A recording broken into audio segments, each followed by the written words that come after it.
Furthermore, when you come round this bit and back through the middle, which I hadn't quite done yet because I went down by the riverside, you can come under these bits. I can see they're doing a bit of work and whatever, but this is one of the bridges again that I wanted to walk under, and you know, seeing people enter it and realising you've done that is quite cool. Very nice, like I say, what an experience. But I believe I can show you just a little bit more by coming this way. So for the culture I had to, I suppose, right? Be rude if I didn't, you know. And that's the thing, you can see what's going on. When I was walking through the castle, there was a guy with some paints that looked extremely selective and probably very, very expensive, in all fairness. Obviously probably parts of the restoration, parts of the maintenance of the castle and the grounds itself, which is all very, very necessary. I mean, imagine this being filled with water.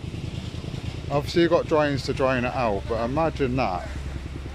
Yeah, and then it comes around the side of here, and I do believe you can carry on going around it again a bit more, but obviously I do have a ticket in my pocket, so there's no dramas. But again, like I said, if you skip the main entrance, you can still come and walk around here probably any day of the week. I wouldn't see why you couldn't, and why you wouldn't be able to. So mate, just the castle itself, you have to excuse the bright sunshine there. I'm not in a spot where I can cover it unless I come this way, and hopefully now that's improved it a little bit. Sorry, you might need sunglasses to watch this part, just as a warning. So yeah, you know, you can see then the other sides of the building that you walk past, and I couldn't leave it alone. Look, I never can. I'm not going to be here tomorrow. You know, I can't say the next time I'd be able to come back here, or if I would, because there's so much for me to see and so many other countries to go to complete Europe. You know, just as a little insight as well, as we're coming along here, is that I've been doing this now on and off for 4 years. Started budget traveling pre-COVID. In 8 months we went on 14 different trips, which is insane. But at the time I was getting flights for like £10 each way. I'll obviously go into more depth and make other videos explaining more about those trips and what we achieved, because my word, I have got an absolute catalogue of some crazy stories that I believe viewers and other people would find it interesting. And the other thing is as well, it's people like Simon Wilson, Yes Theory, and channels like those that actually genuinely inspired me to get out of my comfort zone a bit more and just think, well, why not? You know, why not get £20 return flights? Why not go to this country and walk around? You know, if I went to other parts of England and I didn't know it very well, I'd still have to do the same kind of work and work out how to get to this part, where to go, look on maps, blah blah blah, blah blah blah. And you know, to me, doing it in another country, yeah, okay, maybe you need to be a bit more patient, maybe a little preparation is needed more, but once you do, then there you go. And I mean, this part looks like an original part that has not been restored actually, and then it comes to a dead end in this area. But again, my word, like, what a lovely opening part. And there's actually a grass route out of this bit, thank goodness for that. Jesus, it's so been worth it.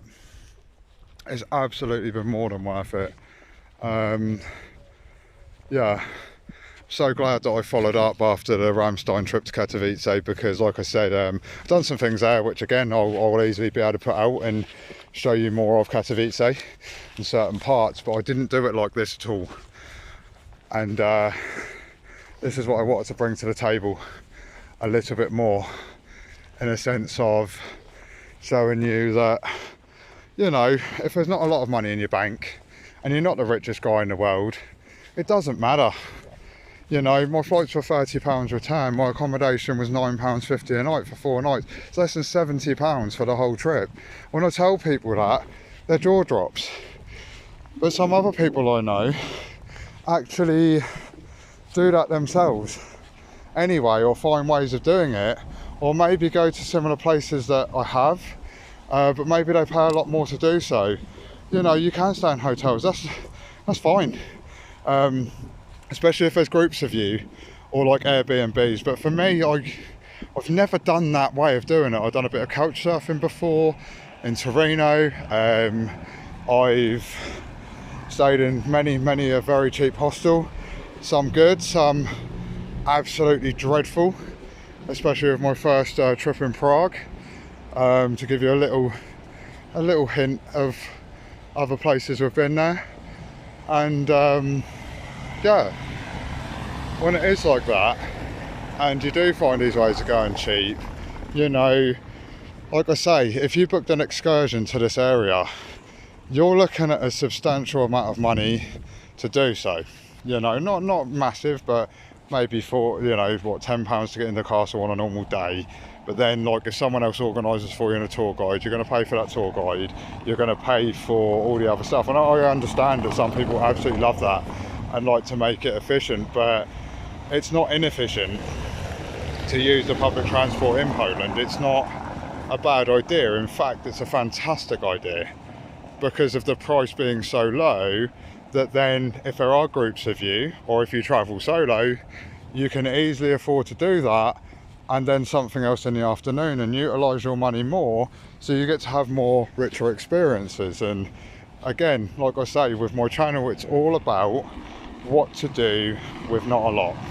Sometimes you can go and work at an event like I did in Gdansk, by asking and showing them a few things about yourself and saying that you've done this before and done that, and that gives them an extra pair of hands, that gives them some extra photos that they may use. Like I say, they may not, but I got to have a fantastic opportunity to do so, and they get the opportunity to have my content. Now, I have sent some across. The lady that helped me, she must have been plugging it away like crazy on the main day itself, which was yesterday morning, because there's a lot up there. And you can spot Scotty Solo on the Instagram page in some other people's videos, standing to the side where I was taking my photos. I didn't want to get in the way of people with bigger cameras, because those are the ones that are going to automatically edit, you know, put some small things together, put a bit of music over top, and that's great. And that is something that I need to improve on, so hence why we're going to have a break after this one, so I can actually invest in myself, get a bit more equipment together, and expand our repertoire a little bit, and hopefully work on this stuff with a bit more editing. But like I say, now from all that and going all the way around where we've come out over there, you're now going back into the main way in to get out of the castle. So honestly, I feel like it's time to call it here, but I just wanted to show you the other part. So thanks for sticking with me, and if you did, and yeah, have a great day. And obviously once we've progressed a little bit further, I shall show you a bit more, but I feel like we've got to finish how we started. That's what she said. So yeah, look, right down the moats there, and down here. And that's the thing, like I say, there's no one saying you can't. I know this looks a little steep, but if you carry on over that way, it goes down and round the walls. If you go around down here ahead of me, you then go down into another lower area there and go that way. So like I say, there's so many ways that you can do it, and this lovely little building here is great. And then that shows you the entrance / exit. Sorry about the sun there. So yeah, time for lunch, I think. Let's go.